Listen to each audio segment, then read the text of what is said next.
आपने अक्सर वाईफाई के साथ 2.4 गीगाहर्ट्ज या 5 गीगाहर्ट्ज का नंबर लिखा हुआ जरूर देखा होगा। तो ये क्या चीज है? बेसिकली ये वाईफाई बैंड्स होते हैं।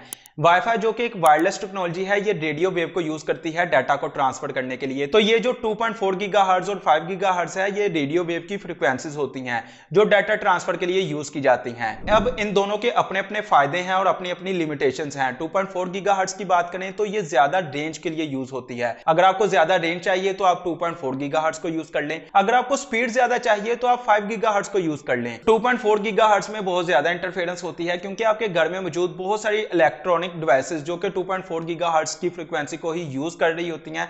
फॉर एग्जांपल आपकी ब्लूटूथ डिवाइसेस, माइक्रोवेव ओवन वगैरह। तो जब ये सिग्नल्स आपस में टकराते हैं तो इंटरफेरेंस क्रिएट होती है, उससे आपके वाईफाई सिग्नल वीक हो जाते हैं, पिंग हाई हो जाती है, स्पीड लो हो जाती है। लेकिन अगर बात करें 5 गीगाहर्ट्ज की तो यहां पर इंटरफेरेंस बहुत कम होती है क्योंकि बहुत ही कम डिवाइसेस इस फ्रीक्वेंसी को यूज कर रही होती हैं। और अगर डिवाइस कंपैटिबिलिटी की बात करें तो आज के टाइम में इन दोनों वाईफाई बैंड्स को तकरीबन सभी डिवाइसेस सपोर्ट करती हैं और आजकल तो मार्केट में 6 गीगाहर्ट्ज की डिवाइसेस भी आने लगी हैं। तो अगर आपको इन तीनों वाईफाई बैंड्स में क्या डिफरेंसेस है उसकी फुल लेंथ वीडियो चाहिए तो वो मैंने अपलोड कर रखी है। उसका लिंक आपको नीचे डिस्क्रिप्शन में या कमेंट में मिल जाएगा, वहां से जाकर उस वीडियो को देख सकते हैं। तो इस वीडियो को लाइक करना और चैनल को सब्सक्राइब करना मत भूलिएगा।